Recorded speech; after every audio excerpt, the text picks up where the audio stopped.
Assalamualaikum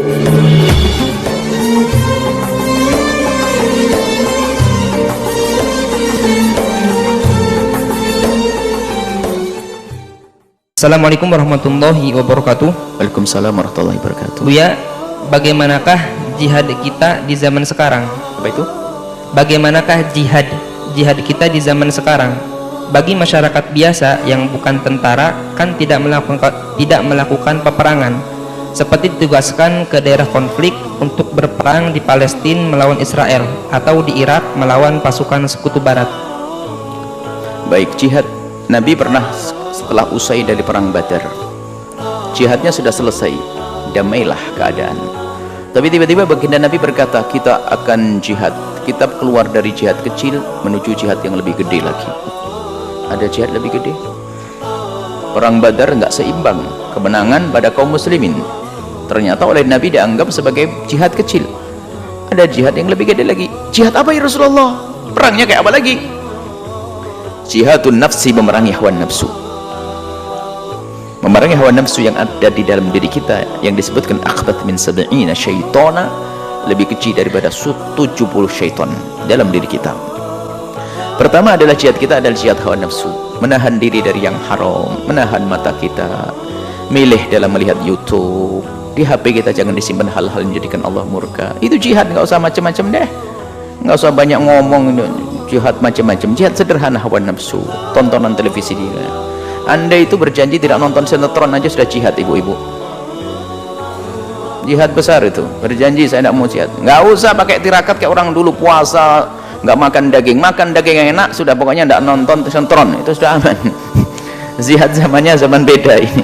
Baik, kemudian kalau Anda bicara tentang berperang melawan musuh-musuh Allah, Anda bisa dua hal lakukan. Musuh Allah, dua hal.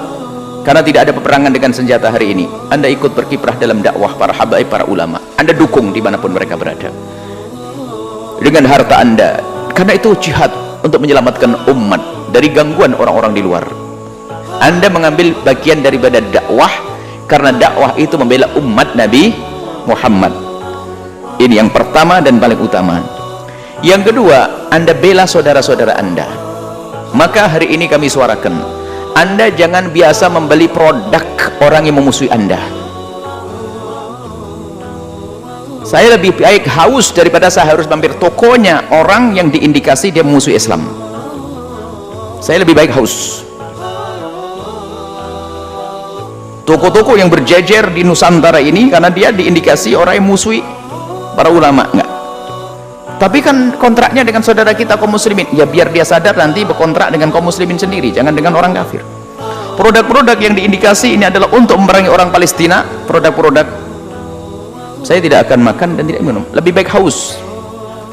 Kecuali kadang disodorkan oleh seseorang suruh harus minum, Masya Allah, disodorkan gimana. Kalau beli enggak. Kemudian ini masalah produk saja, hari ini kita bicara produk. Karena apa? Itu yang selalu bersama Anda. Produk orang yang musuh kita itu ada 3 tingkatan. Itu jihad Anda hari ini.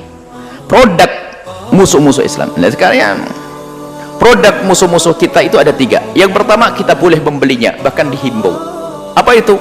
Untuk bertanding dengan mereka. Senjata, teknologi, kekuatan, boleh kita membeli dari mereka karena kita teknologi kerupuk kita ini teknologinya. Kita harus mengambil dari mereka untuk bersaing dengan mereka. Ada yang setengah-tengah lah, persaingannya tidak terlalu penting, seperti masalah fasilitas kelengkapan, fasilitas kayak kendaraan dan sebagainya, tidak terlalu mendesak, tapi penting juga keamanan dan sebagainya. Tapi yang ketiga, Anda tidak boleh ikut-ikutan, tidak boleh Anda membeli produk mereka. Apa itu? Yang tetangga Anda juga punya, air, kerupuk, susu, roti, warung, Anda masih membeli kepada orang yang memusuhi Islam. Mana jihad Anda? Pelit iya, nyumbang orang Palestina enggak, belanja ke tetangga juga masih mikir selisih 200 lebih mahal, 200 mikir sama tetangga. Kami ingin semua majelis disuarakan seperti ini. Kami ingin semua majelis suarakan agar Anda memihak.